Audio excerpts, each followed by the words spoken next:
बिस्मिल्लाहिर्रहमानिर्रहीम। अस्सलाम वालेकुम स्टूडेंट्स। आज की वीडियो में हम यूनिट नंबर 11.11 एनर्जी स्टोर्ड इन कैपेसिटर्स को डिस्कस करेंगे। देखें, एनर्जी स्टोर्ड इन कैपेसिटर के लिए हम लोग जो है वो एक छोटा सा रिलेशन ड्राइव करेंगे, यानी कि एक फॉर्मूला बनाएंगे। उस फॉर्मूले से हम किसी भी कैपेसिटर के ऊपर कितनी एनर्जी स्टोर्ड है उसको हम लोग कैलकुलेट कर सकते हैं। तो ये बेसिकली हमारे पास एक छोटी सी डेरिवेशन है, तो उसको हम लोग स्टार्ट करते हैं। देखें, सबसे पहले तो हम लोग यहाँ पर कह रहे हैं कि हम यहाँ पर एक कैपेसिटर को कंसीडर करें। Let us consider a capacitor which is initially अनचार्ज initially, यानी कि शुरू में जो है वो क्या है, अनचार्ज है। तो जब शुरू में हमारे पास कैपेसिटर अनचार्ज होगा तो प्लेट्स के ऊपर कोई चार्ज नहीं होगा, और प्लेट्स के ऊपर चार्ज नहीं होगा तो हमारे पास potential difference between the plates zero होगी। तो हम यहाँ पे कह रहे हैं कि when voltage is zero, when it is connected to a source of potential difference V, it is charge. यानी कि जब हम इसको एक्सटर्नल सोर्स से जो है कनेक्ट करेंगे, बैटरी से कनेक्ट करेंगे, तो ये क्या होना शुरू हो जाएगा, चार्ज होना शुरू हो जाएगा। ठीक है, तो मतलब कहने का ये है कि पहले जब आपने इसको चार्जिंग स्टार्ट नहीं की थी तो हमारे पास पोटेंशियल डिफरेंस क्या था, जीरो था। जब आपने इसको जो है वो चार्ज करना स्टार्ट कर दिया तो पोटेंशियल डिफरेंस हमारे पास जो है वो जनरेट होना शुरू हो गया, बिकॉज हमारे पास जो है वो प्लेट्स के ऊपर चार्जेस जो है वो प्रोड्यूस होना शुरू हो गए। तो क्योंकि हमारे पास ये वेरिएबल पोटेंशियल डिफरेंस है, जीरो से बढ़ रहा है, तो हम यहाँ पर एवरेज को कंसीडर करेंगे। तो हम यहाँ पर कह रहे हैं the average voltage on a capacitor is given as. ठीक है, अगर हमारे पास कांस्टेंट क्वांटिटी होती है तो फिर हम लोग जो है वो सिंगल क्वांटिटी को रिप्रेजेंट करेंगे, लेकिन हमारे पास अगर जो है वो क्वांटिटी बढ़ रही है तो हम फिर जो है वो एवरेज वाला फॉर्मूला इस्तेमाल करते हैं। एवरेज क्या होता है,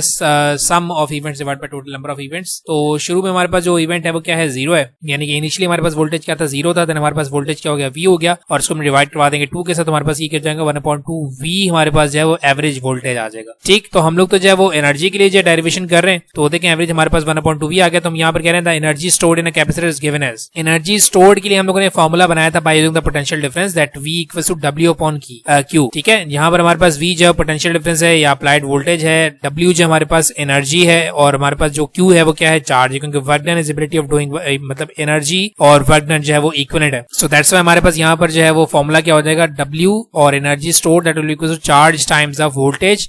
क्योंकि हमारे पास यहाँ पर वोल्टेज वेरिएबल है तो हम यहाँ पर एवरेज वोल्टेज की बात करेंगे। ठीक, एनर्जी स्टोर्ड को हम लोग जो है वो वर्क डन से प्रेजेंट करते हैं, लेकिन वर्क डन हमारे पास बेसिकली जो है वो पोटेंशियल डिफरेंस को क्रिएट करते हैं। Electric field against the field की जाते हैं हम लोग, तो हम यहाँ पर W इसको U से रिप्रेजेंट कर रहे हैं। एनर्जी स्टोर्ड को हम लोग जो है वो डायरेक्टली पोटेंशियल से रिप्रेजेंट कर रहे हैं, that is U equals to charge हमारे पास क्या है Q, और एवरेज वोल्टेज हमने क्या बनाया 1/2 टाइम्स वोल्टेज। ठीक, अब इसके बाद हम यहाँ पर कह रहे हैं कि हमें पता है कि हमारे पास जो है वो Q चार्ज है वो according to the capacitance CV के इक्वल होता है। तो यहाँ पर हम Q की जगह इसकी वैल्यू पुट कर देंगे, क्या हो जाएगा CV मल्टीप्लाई 1/2 टाइम्स V, तो ये क्या हो जाएगा CV स्क्वायर अपॉन 2। ये हमारे पास बन जाएगी फर्स्ट इक्वेशन। ठीक है, अब इसके बाद हम क्या करेंगे, इसके बाद मैं दो स्टेप्स कर सकता हूँ, या तो multiply and divide by C कर दूंगा इस इक्वेशन 1 को। ठीक है, तो मेरे पास रिजल्ट क्या बन जाएगा, C square V square upon 2C। देखिए मैंने C को मल्टीप्लाई भी करवाया और C को जो है वो डिवाइड भी करवाया, तो मेरे पास ये इक्वेशन क्या हो जाएगी, C square V square upon 2C। और या फिर आप ये कर सकते हैं कि इस वाली इक्वेशन के अंदर ये जो एनर्जी वाली अपने इक्वेशन बनाई थी, यहाँ पर वोल्टेज के लिए जो है वो कैपेसिटर वाला फॉर्मूला इस्तेमाल कर सकते हैं, बिकॉज हमारे पास Q क्या होता है, Q इक्वल टू CV। तो अगर V की हम वैल्यू निकालेंगे तो क्या हो जाएगा, Q अपॉन C हो जाएगा। ठीक है, तो अगर आप यहाँ पर जो है वो V की जगह Q अपॉन C करेंगे तो हमारे पास Q स्क्वायर अपॉन 2C,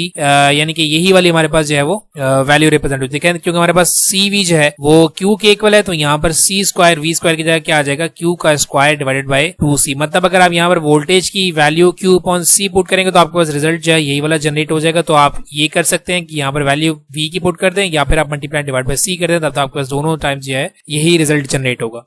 ठीक, तो यानी एनर्जी हमारे पास जो है वो क्या हो जाएगी, Q स्क्वायर अपॉन 2C के इक्वल हो जाएगी। ठीक, लेकिन अब हम यहाँ पर ये बात करेंगे, जैसे ही हम लोगों ने जो है वो चार्ज स्टोर करवाया प्लेट्स के ऊपर, हमारे पास जैसे ही चार्ज स्टोर हुआ तो हमारे पास जो है वो इलेक्ट्रिक फील्ड जनरेट हो गई है। और इलेक्ट्रिक फील्ड किस वजह से जनरेट हुई है, जब हमने इसको जो है वो पोटेंशियल डिफरेंस जो है प्रोवाइड किया। क्योंकि अगर हम लोग पोटेंशियल डिफरेंस प्रोवाइड नहीं करते तो हमारे पास जो वो चार्ज स्टोर नहीं होता। तो इसका मतलब ये कि पोटेंशियल डिफरेंस और यहाँ पर हमारे पास इलेक्ट्रिक फील्ड इंटेंसिटी का भी रिलेशन हमें नजर आ रहा है। तो हम यहाँ पर यही बात करें, the energy stored on the plates of a capacitor in the form of potential energy of the charges can also be regarded the energy being stored in the electric field between the plates। मतलब कहने का ये है कि आपके potential difference के provide करने से चार्जेस जनरेट हुए, और चार्जेस की वजह से आपके पास जो इलेक्ट्रिक फील्ड जनरेट हुई, यानी कि यहाँ पर हम लोग जो है वो रिलेशन इस्तेमाल करेंगे electric field intensity and potential difference का, that E equals to V upon D होता है। तो अगर हम लोग V की वैल्यू निकालें तो क्या हो जाएगा, E टाइम्स D हो जाएगा। और साथ ही साथ हमारे पास यहाँ पर जो है वो कैपेसिटेंस वाला फॉर्मूला भी हम लोग इस्तेमाल करेंगे। कैपेसिटेंस वाला फॉर्मूला हमने बनाया था in the presence of dielectric, that C equals to A epsilon naught R divided by D। अब ये जो दोनों वैल्यूज हैं V की वैल्यू और कैपेसिटेंस की वैल्यू, इसको हम लोग जो है वो इक्वेशन 1 के अंदर पुट करेंगे। तो मैं यहाँ पर कह रहा हूँ कि putting values of V and C in equation 1, इन दोनों वैल्यूज को मैं इक्वेशन 1 के अंदर पुट करूंगा तो देखें u इक्वल्स टू पहले c की वैल्यू आ जाएगी that a epsilon naught r divided by d times हमारे पास उसके बाद v आ जाएगा, v क्या है e d डिवाइडेड बाय 2। ठीक, देन उसके बाद हमारे पास यहाँ पर जो है मैंने क्या किया a epsilon not into epsilon naught r times e square को मैंने सेपरेट कर लिया है। देखें ये d है और ये d स्क्वायर है तो ये एक d कैंसिल आउट हो जाएगा। तो ये जो एरिया और जो हमारे पास डिस्टेंस बिटवीन द प्लेट्स है इसको हम लोगों ने जो है वो अलग कर लिया है। अलग करने की वजह क्या है कि ये area multiply by the distance between the plates ये क्या बनाएगा, हमारे पास वॉल्यूम रिप्रेजेंट करेगा।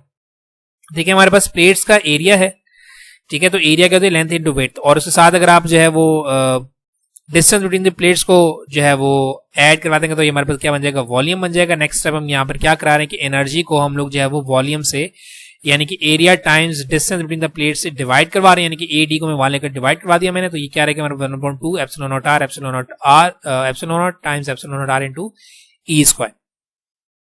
अब ये जो है देखें ऊपर हमारे पास क्या है energy, potential energy divided by नीचे क्या हमारे पास वॉल्यूम, तो ये हमारे पास बन गई है एनर्जी डेंसिटी। ये हमारे पास क्या बन गई है एनर्जी डेंसिटी। तो हम यहाँ पर इसको यही इस तरह से रिप्रेजेंट करें, the product ED is a volume of plates, let U donates the energy density that is the energy contained in a unit volume of the field, यानी कि आपके पास जो कैपेसिटर ने जो फील्ड जनरेट की हुई है जितने वॉल्यूम के अंदर, that is called the energy density।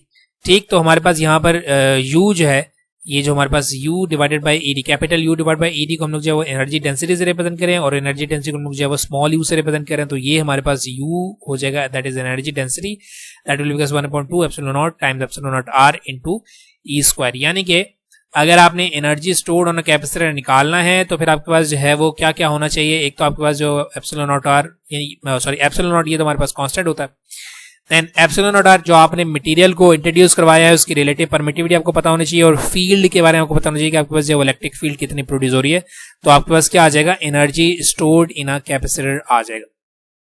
ठीक, ये रिलेशन हमारे पास कहलाता है energy stored in a capacitor, छोटी सी हमारे पास डेरिवेशन है। तो यही हमारे पास जो है वो कंप्लीट टॉपिक है। तो अगर कोई क्वेश्चन है बेटा तो आप क्वेश्चन कर सकते हैं, चलो मैं इसका आंसर कर दूंगा। अपनी दुआ में याद रखिएगा। Thank you very much and Allah Hafiz.